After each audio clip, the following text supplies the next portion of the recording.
cut a lot of trails and improved a lot of the riding here in Hawaii, put on a lot of races, and just we're having a lot of fun ourselves. But a few of us that are a little more extreme sport guys kind of graduated into the downhill racing. So we had with Tracy Paiva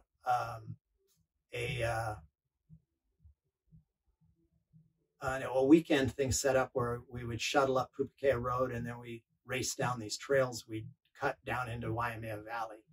And that allowed everybody here to get pretty darn good at riding on a world-class level, which wouldn't have normally been possible considering that most of those guys are riding at ski lifts and areas where they could put in a lot of riding hours on really good terrain.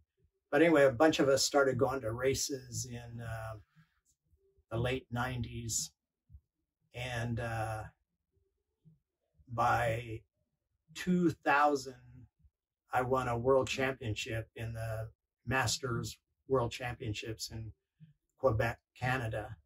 So that was another fun little adventure to do. And then we carried on, selling bikes and being involved at a pretty intense expert level. But eventually,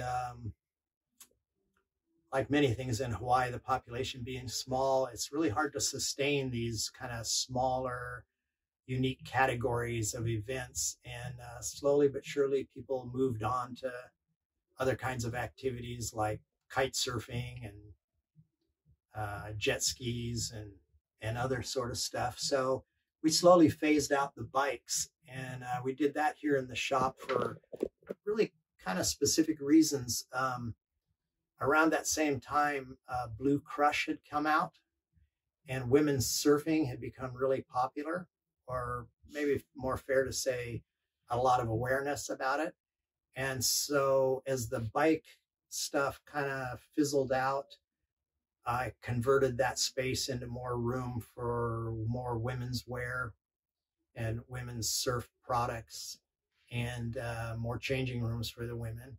And that became a really good move because after that, women who would sometimes come in with their boyfriends when they would come into a surf shop felt really comfortable coming in because the surf shops weren't just guy places like auto parts stores or something. And there was a lot of cool stuff.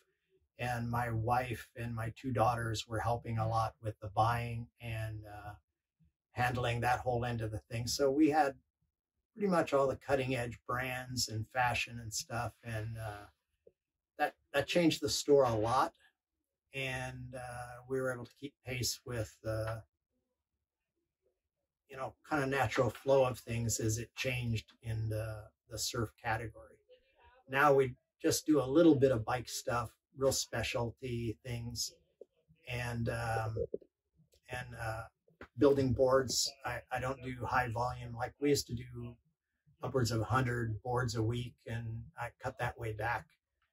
Now I just do a lot of really special boards, high-end custom orders, collectible sort of stuff, and boards for special events, for museums and other kind of historical stuff. But still have a lot of old friends, still get boards, and a lot of old customers. Not trying to get out of making surfboards completely, but I'm 72 years old. Kind of been there, done that. Just lost a lot of its pizzazz, and just kind of interested in a lot of other stuff.